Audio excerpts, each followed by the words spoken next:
name is Kennedy Mokocha. I'm spokesperson for the Obedient Movement Southeast. Wow. Anyway, we're excited, that this campaign is going to be a marathon. We have almost 5 months to the time of election. So right now, there are a lot of things that the party is, putting together, making some finishing touches, because we don't want to leave any stone unturned. This campaign is going to be like, it's not going to be like the ones we've had in the time past. You recall, you can see that the leaders are, crisscrossing, across the nation, trying to meet with their supporters, meet with stakeholders, to make sure that they have a concrete plan. Because the government that we are trying to, send packing are ones that are very diabolical, they are very, mischievous. So we are trying to see, the party is trying to see, to make sure that everything that needed to prosecute this campaign, is put in place. So that's why the leaders, you can see they've not rested. They've been working day and night. His Excellency, as we speak now, perhaps he's on his way back from Akwa Ibom, where he went for the burial of one of his aides.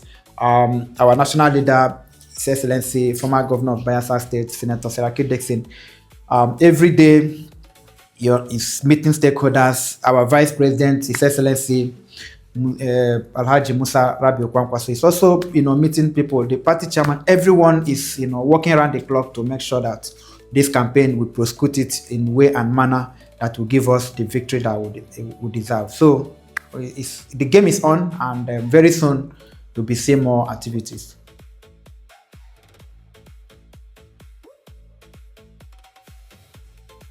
Nigerian politicians will not cease to amaze. They will not cease to amaze us, and most times actions like this, give vent to speculations when people say, "Oh, all politicians are the same. Don't die in their game," and all that. I'm not really, somewhat disturbed that he went to see the president, because somehow he's in a tight corner. That this president is a president that is very, vindictive. It's one that, already even before the election, he said all that they did to him. They seized the local government allocation. They did everything to make sure they strangle his government. So I think he's going to see the president is to see how he can persevere them, to make them not to come at him now that he has won, so that perhaps he will have 4 years to actually govern in peace. But I think the most alarming part of it is him going to see Onyesom Wike, because Onyesom Wike was just an ordinary minister, and I didn't really see what Onyesom Wike did, in the course of that election to actually stop the amount of talks they were sending to Osun State, the amount of security people that were sending to Osun State. There is nothing Onyesom Wike did. He never said anything to say, oh, they should stop, or those things should not happen. So for him to go and after the election, Onyesom Wike said, oh, if they had sent him, that if they wanted to win, they had sent him to Osun State, that the result would have been. And it's an insult to the people of Osun State that it would take Wike to come and upturn the election. Wike is not from Osun State. He's not married from there. He doesn't have any connection. So the idea that his presence would have changed the election in Osun State is something that is insulting to the people of Osun State. And for Adeleke going to see him, I think it's a joke taken too far. But what do we know? It shows that the man is actually afraid of the powers that be. And knowing how APC operates, you can't really blame him. But we actually blame him after all that happened. Nobody today is talking about the people that died, because in the election, a lot of people died in the election. A lot of people were in prison, short as we speak. Some of them are still in prison custody. So nobody is talking about them today. All those people that died, nobody's. So what we are talking about, that the president, if the president wanted free and fair election, why did people have to die?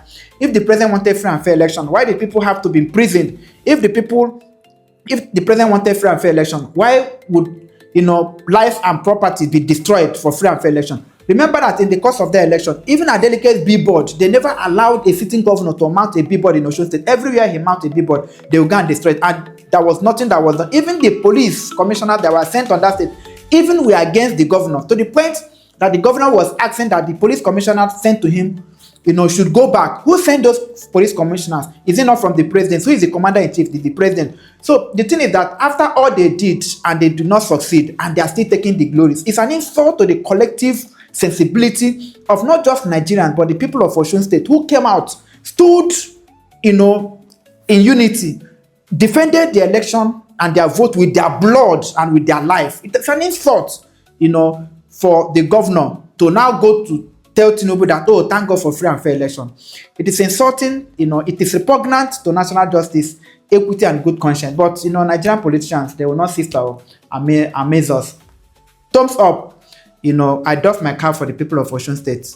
They are the one who deserve, praise. They are the one who deserve to be prostrated on. They are the one who deserve all the praise, and not Onye Sumike, and definitely not the president.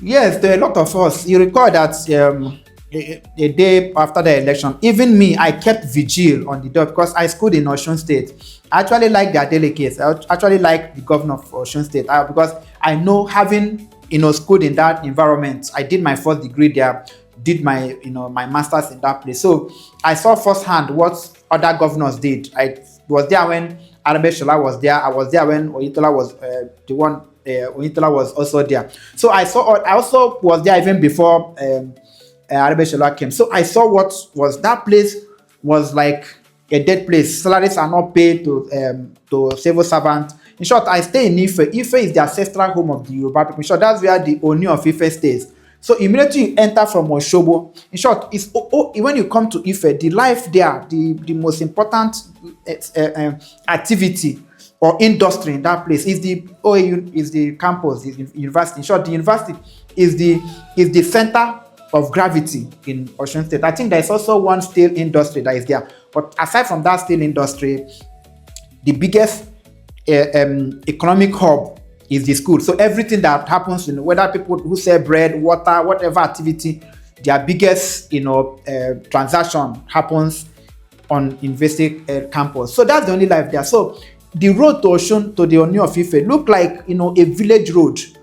So this man came and expanded the road and built a flyover in that place. At least make that place now look like a kind of modern city. So if you're entering through Oshobo and you're entering Ife, at least you're now beginning to feel that there is something here, there is something aesthetic, there is something beautiful that one can actually say, oh, this city is fine. So I like I said, I like that delegates. I like what he did, the kind of improvement and the kind of development he brought to the state. But yes, a lot of Nigerians are disappointed, including me. Like I said, I kept vigil. I was calling my friends on the night of the election, even before the election, calling them. They must make sure they go and vote. Calling my friends on campus, professors, friends, fellow students, and all the rest of them. So, and at the end of the day, throughout that day, I was tweeting, telling them that they should not stop. They should follow the result to the collection center. They should not sleep on the election was announced. So I'm disappointed, and I'm sure a lot of Nigerians are disappointed that after all that happened, he had gone. If he had gone quietly to go take his destiny, thank the president, but for him to go and start kneeling, go to Onye Sumike, we are disappointed. But like I said, politicians will not cease to amuse us.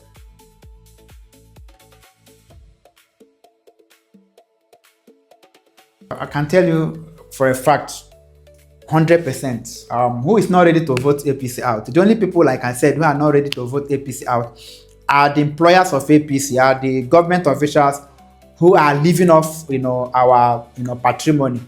They are the politicians who are also thinking that if their party comes in power, they will now still have the opportunity to continue to embezzle and steal our money. But the majority of us want APC to go.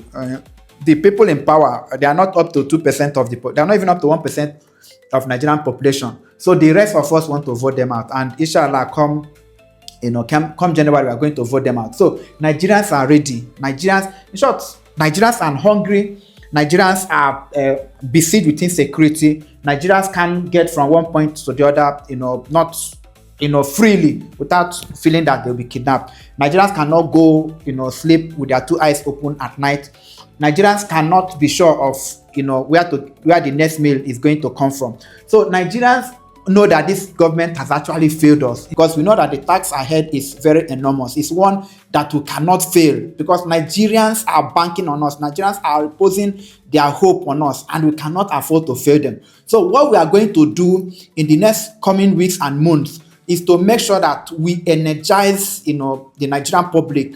We prosecute this election in such a way and manner that they will know that they don't have any other choice than to vote APC out. And it's going to be like, a friend of mine said in the past, this campaign is going to be what we call a mosquito campaign. I want to repeat that again. It's going to be a mosquito campaign. What do I mean by mosquito campaign? It's going to be one that we are going to go from door to door. We are going to go from street to street. We are going to, the Jehovah's Witness, how they come to your house on Sundays and knock on your door. So we are going to go from door to door, knock on every door. We are going to go to every local government. We are going to go to every state. We are going to go to every state in Nigeria.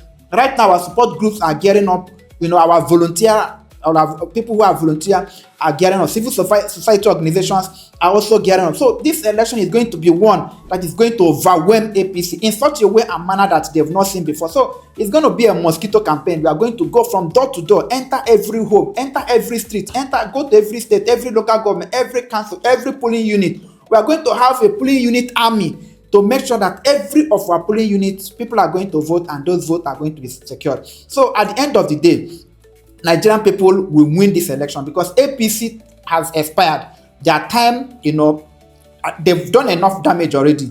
It is unfortunate that we allowed APC in 2015 to come and rain terror on us, but that terror stops now, and it's going to stop in this election. And it is NDC that will be the party that will bring an end to the reign of APC, and it is the ticket of, His Excellency, the former governor of Anambra State, His Excellency, Mr. Peter Obi, and His Excellency, former governor of Kano State, Alhaji Musa Rabiu Kwankwaso, and our national leader, His Excellency, former governor of Bayelsa State, Senator Seraki Dixon, and the party chairman, Cleopas Moses. These people are not the party officials. We are working round the clock to make sure that come next year, come January, we are going to vote APC out. Like I will say, Macbeth said, "I vent and quit my sight, let the air tidy."